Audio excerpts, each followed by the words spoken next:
What's good, Internet? We're back. Your boys. September 4th, Friday. Morning Wood. Another big NBA night.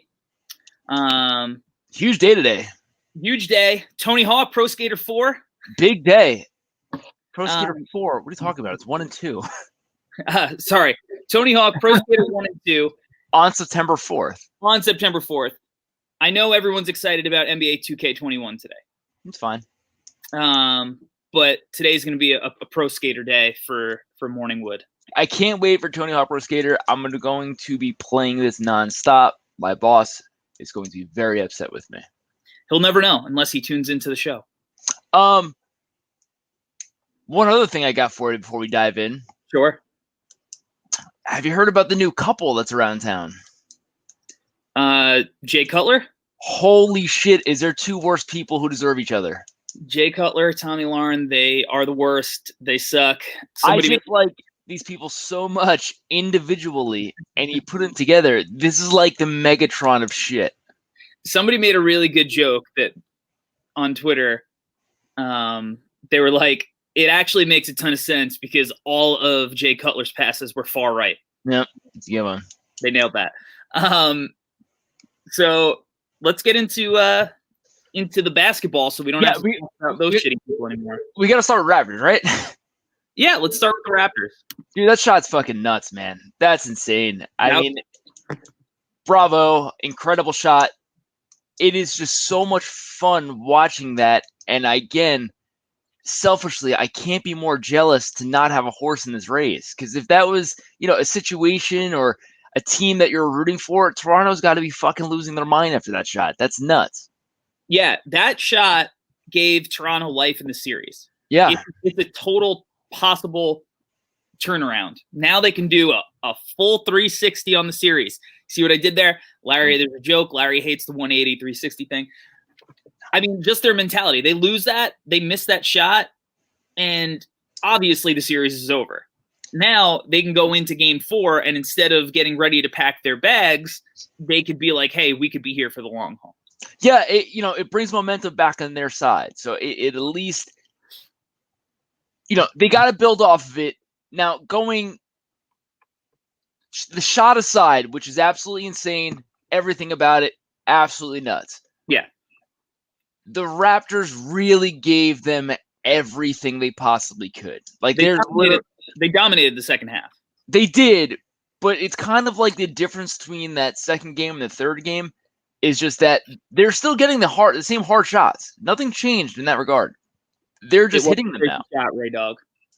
They're just hitting these they're getting difficult shots, and they just keep hitting them. The difficulty of the shot that they're making, in my opinion, is not sustainable. It's a team that is struggling to find offense out there, and it reminds me of a football team that it's like, all right, well, they know that their offense is doing nothing, so we have to start running trick plays. We have to start doing onside kicks without anybody expecting. We're flea flicker. Everything's open right now. Quarterback's going out for routes. Everything is open. That's kind of where the Raptors seem at. I mean, Lowry played 46 minutes. Van Vliet played 40 because these guys just need offense. Anunoby played 45. They just don't have the depth of offense, and Gasol just can't take advantage of the Celtics front. No. I think that's very good points. I like the football analogy. The thing with Lowry and Van Vliet, we were saying, like, the only way that the Raptors have a chance is if these two guys go off. They combined for 56 points. So they got hot. And they need a last-second Hail Mary to just win the game when both of those guys go off. Siakam had a really tough first half, but he played well in the second half. He got going. They need to be the second half team that they were for a full game. And they haven't proven that they could do that over the course of 48 minutes yet. And if these guys, are playing 45, 46 minutes and they are shortening their depth even more, it's going to be hard for these guys. They're going to wear down over the course of a game. Over the course of a series, I don't think the minutes really matter. I don't think that's going to catch up. But playing 46 minutes of intense playoff basketball is difficult. Yeah, and I mean, Siakam's just struggling to get Jaylen Brown. I mean, Jaylen Brown's just playing insane on him. Siakam can't do his backing down BS or any of that stuff that he tries to do.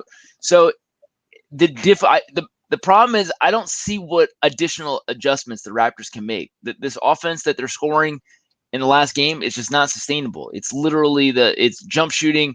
It's hard, difficult jump shooting to see whether these shots go in or not. It's not, Clay and Steph jump shooting. These are difficult shots they got to keep hitting. Yeah.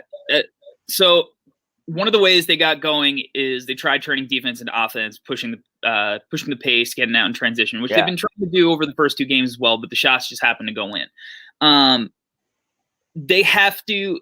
What's going to be tough? Like, they did a good job today on Tatum, and it's going to be hard to keep Tatum from, not going off for another. What they'd have to win 4 out of the next 5. Like, it's going to be, or 3 out of the next 4. It's going to be tough for them to keep Tatum from going off.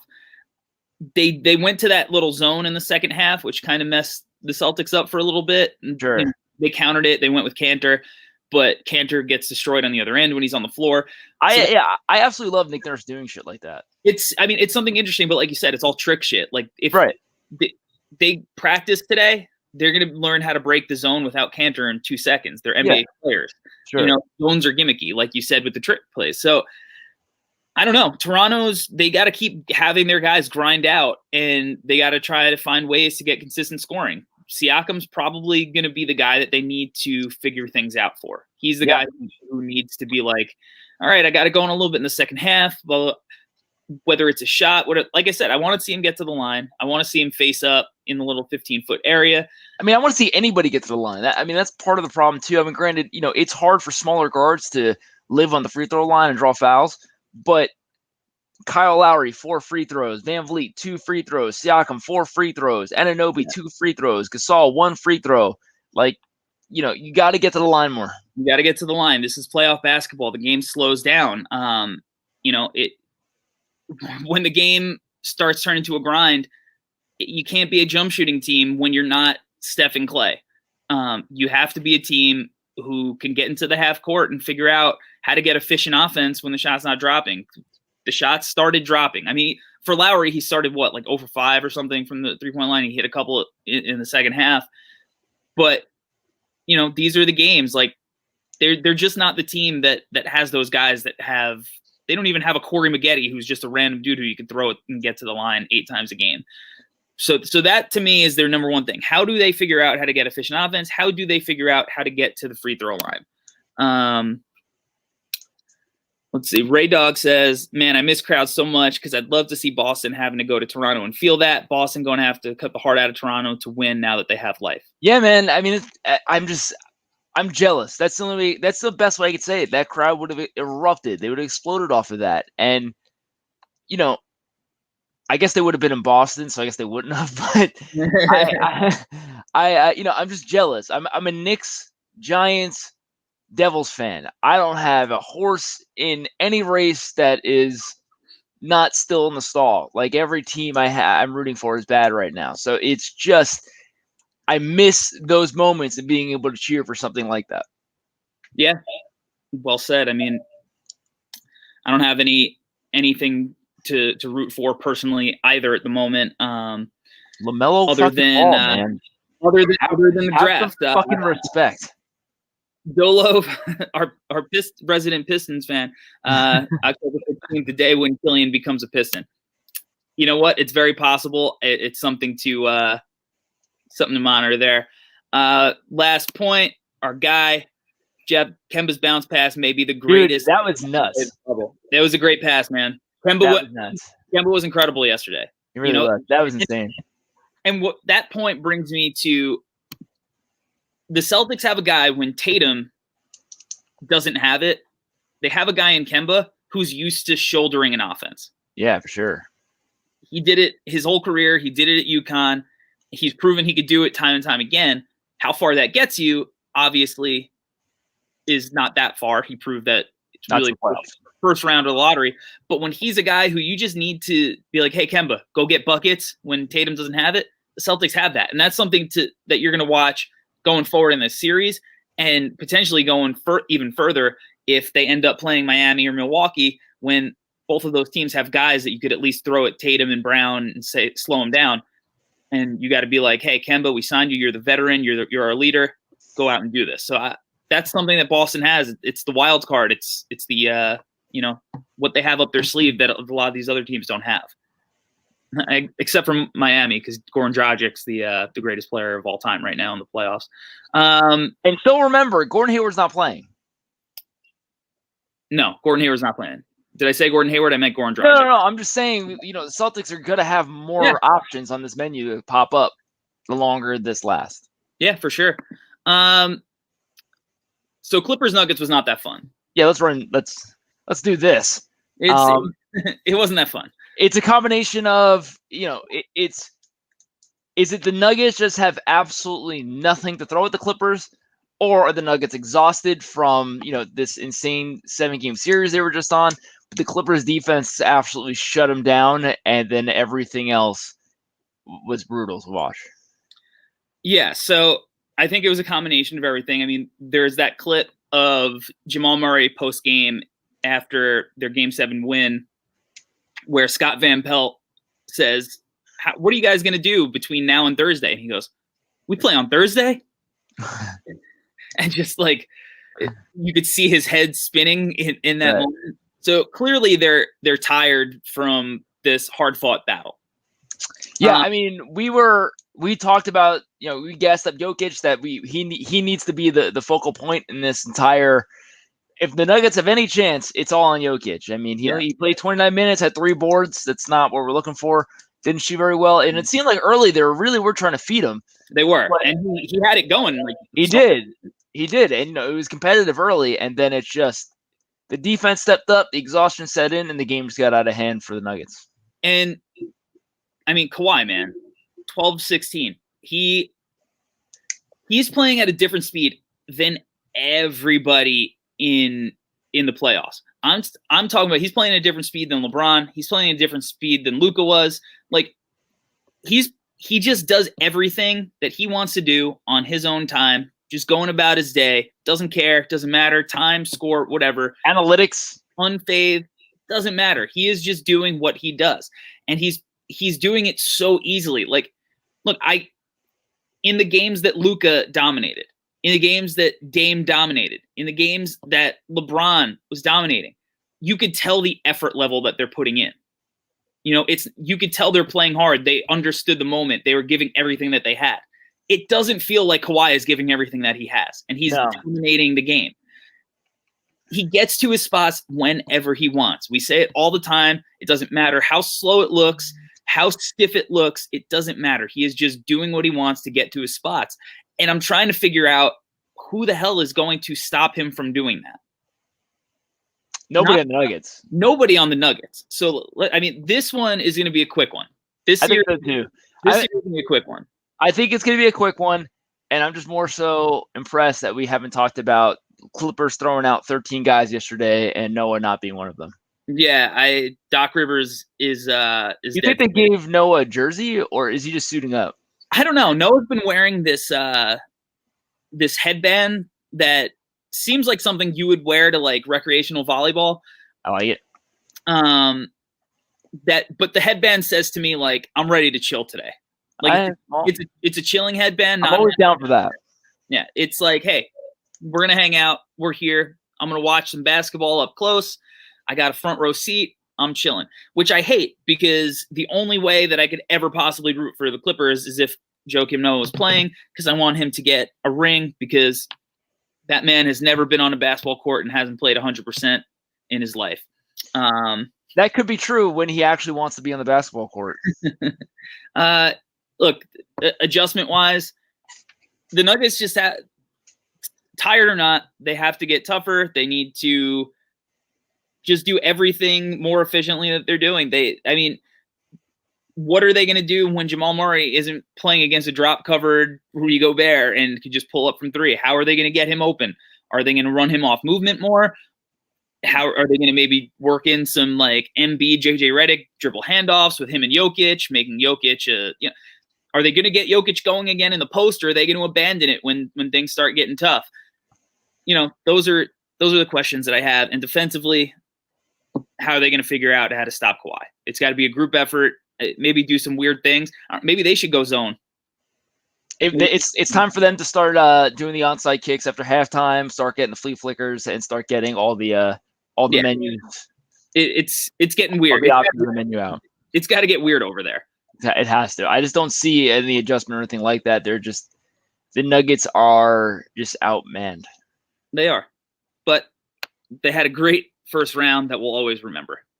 Sure do. Good for them. Bucks and Heat. We got two big games today. Two big games. For some reason, Milwaukee's favored by 5.5. Sure. I mean, you would think that the Milwaukee is going 5.5 a lot. I would have said Milwaukee -3, sure. 2.5, 2.5 to 3.5. I would have thought that was reasonable. Yeah, you would think Milwaukee is going to bounce back in this game, but I don't know if they're going to win by 6 points. Right. That's my thing that is kind of weird with the spread. It wouldn't shock me if they did, but this is they're in trouble, man. They're in trouble. That right now they're in the position the Raptors were in last night before the game started, where this is our win or go home. Game 4 is not of no consequence if they lose this game. This is a pack your bags game. This is the must-win game. This is where, Giannis has been getting all the heat. Oh, he's not an MVP. He's Scottie Pippen, not Jordan. He's this and that. All right. You know what? You're not the defensive player of the year. You don't guard the main guy every time. This is a put up or shut up game for him. And it's not even necessarily about his stats, because I believe he'll get there, but it's, can he lift up the rest of his teammates and drag them to the finish line with him? I also want to see what adjustments Budenholzer makes against the Heat. How can they put Giannis in better situations? Because again, we talked before the series, it's all about transition for them. The Heat have absolutely shut down the transition. It's been a lot of half court, which that offense is absolutely brutal to watch in the half court. It's a house money game for the Heat. I think I don't know. I'm going to really be interested in see what they can do with Giannis in the half court. I think that's what it comes down to, and they have to, because if they get swept this series, the chirps already are starting about where Giannis's next destination is. Yeah, I mean, the chirps are starting so in such an insane way that they're already talking about him leaving this summer when he's not even a free agent, because I'm already hearing Toronto and Miami are options. Like, yeah, we're not even through this series yet. So, I think, he's going to be there next year, and it depends. Giannis does not seem like the guy who's going to enjoy the where you're going this summer every day game. He does not seem like that guy who's going to love that. No, he's not. Here's what I want to see them do. I want to see, and they're not going to do it because it's not Budenholzer's thing. Giannis is unstoppable near the basket. The problem is that they are not respecting his ability as a shooter. So in the half court, it's much harder for him to get to the basket than it is in transition, because he scores every single time when he gets to the basket in transition. Why not post him up? Why not put him on the block? Get him on the block. These guys can't throw an entry pass. What are you going to do? Yeah, what are you going to do against Giannis on the block? Yeah, I mean, go with that. It's like a triangle offense. You can make him be your Tim Duncan and have a guy, have those moving shooters around. It's not like they don't have shooters. Right. You could still facilitate. You could still play your game. You're just doing it in a different way.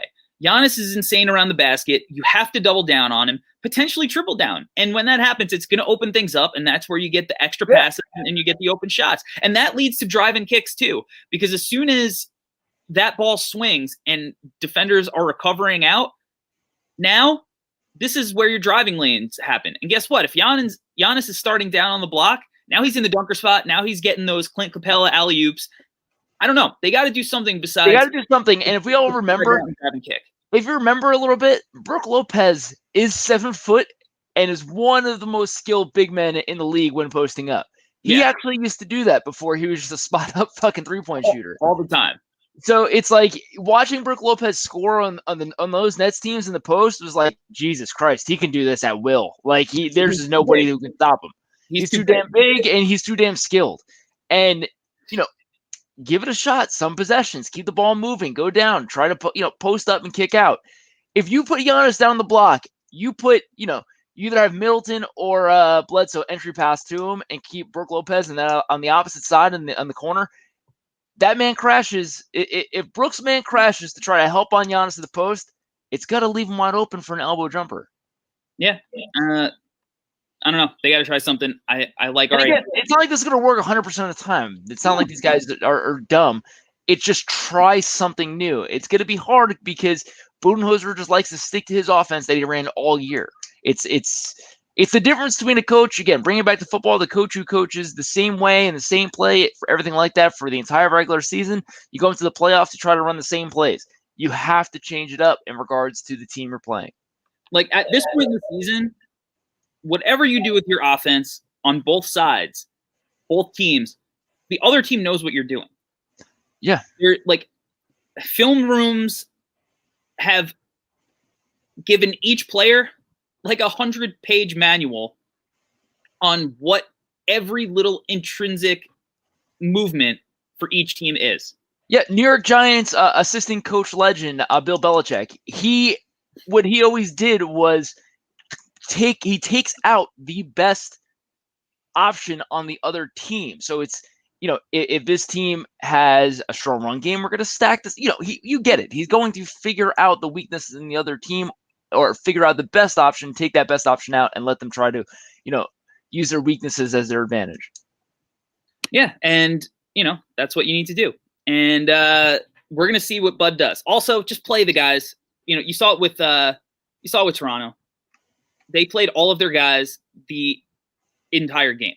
And that's what time it is. We got to try it up. They got to change it up because, again, this can be another one of those situations where, kind of like the 76ers, where the Bucks don't have many other options. They can't. The only option is going to be change the head coach. Yeah, and look, Budenholzer he'll be fine. He's going to get a new job. I'll take him in Chicago. If things don't work out, I'll take him in Chicago. Yeah, he'll get you to the first round and lose. It's better than the 7th pick. That's debatable. So this series I actually think is could be a series. It's like Rockets just leave such a sour taste in my mouth after watching those last few games that it's like you kind of forget how dominant they were early. So this is going to be a matchup nightmare for both sides. Yeah. Who the hell is going to cover James Harden? Who the hell is going to cover Anthony Davis? I think that's the bet that Houston's actually willing to make. Like, oh, sure. All right, Anthony Davis, go get 45. Yeah. Which he was. Anthony Davis, at the end of that last series, was going balls to the wall. He was, but I think Houston wants him. I think they'd rather let Anthony Davis go balls to the wall than LeBron. Because the difference with Anthony Davis versus LeBron going balls to the wall is LeBron's going to get you 35 and 15. Anthony Davis, if he goes ball to the wall, he might get you 45, but he's going to have 2 assists. He's not necessarily making anybody else better while he's doing it. He's a finisher, like where it is. He's taking up possessions. He's not doing all of his damage from the 3-point line. He's doing it all, most of his damage down in that little mid-post, low-post area, maybe some pick and pops. But I think Houston's like the math here, if we can get that to be the strategy, we'll take it and we'll do our thing. And James Harden is just, I feel like NBA basketball to him is going to be this eye-awakening thing from now on, now that he doesn't have to deal with Lou Dort. He's just going to it is true, because what appreciation for life. Like, who are they putting on him? Danny Green? I feel like it's when, like, if somebody gets into a car crash and they survive the bad car crash and they wake up and they're just like, man, life is beautiful. I could look at the birds chirping. Look at my breakfast tastes so good in the morning. Like, the sun shines so bright. Like, James Harden just has to come into this game and be like, it's going to be so good not having some dude just harass me for 40 minutes. So I think the problem with the Lakers on this, the problem with the Lakers side is, let's go through both teams where the issues are. LeBron can obviously do anything. He's not the issue. AD will be fine. But they've been rotating a cast of centers. Dwight Howard, JaVale McGee, something like that. These guys can't play. You're saying it's a revenge series for Dwight Howard. I'm not saying that at all. Do you think Dwight knows that he played for the Rockets? I don't think that. How can these guys play? Like literally, how can they get any minutes from those guys? They can't. I just don't see it. You can't. All right, so those guys are out because I just don't see you're getting minutes. All right, well then who else is going to be on the floor? They have depth problems as is, just trying to get minutes from anybody. That means you're going to get more Kuzma, maybe more Caruso. So okay, who are you putting on Harden? I guess it's probably Danny Green, right? Probably Danny Green. It's probably a rotating cast of Danny Green and KCP. And then who the hell's going to be on Russ? I guess Caruso. That's a fucking nightmare. If I was Caruso, I'm like, no, I'm good. Can I request a trade now? That's a nightmare. Like I would hate that if I was Caruso. Okay, now let's go on the other side. Who are you putting on AD? Is it Tucker? I think, yeah, Covington? Tucker. I think you're probably starting with Tucker and on him, switching Covington, Jeff Green, guys like that. But I think Covington's more of their help guy at the rim, the double down guy, and Tucker is the guy who, hey, you got a strong base, stop Anthony Davis from just backing you down every single time. I think that's probably the thought process behind it. I get it, but so a few things. If there's any foul trouble, they don't have depth to cover anybody. They just don't have guys. There's no bodies to cover these people. And then also Covington, if that's the case, Covington is double downing off LeBron. I would hate that too. You're almost going to need like scenario. You'd probably leave Covington stay on LeBron, and then you probably got to double down with like Eric Gordon or James Harden or something like that. That's probably what you got to do. Yeah, I'm sure that's what they're going to do. It's all going to depend on matchups, on who starts where. But this is such a matchup. Eric Gordon's big, and he's going to be big in this series. Yeah, he's one of the wild cards. I'm so interested. Ray, got to give Deanna a look on Harden. JR is cooked. Oh. Can you imagine saying that in round 2 of the playoffs? Like, yeah, Dion's got to get that look. Would anybody feel horrible about that? I feel horrible. I feel horrible about that. So I don't think those guys can play either because I just don't know. Unless again, you got to put them on Eric Gordon. You can't put him on Russ or Harden. So I don't know. This is such a rock, paper, scissors matchup of who can exploit their strength more. Yeah. It's this one's going to be a lot of fun. I mean, both of the games tonight should be fun. The Rockets, obviously, it sucks that they're coming off a Game 7.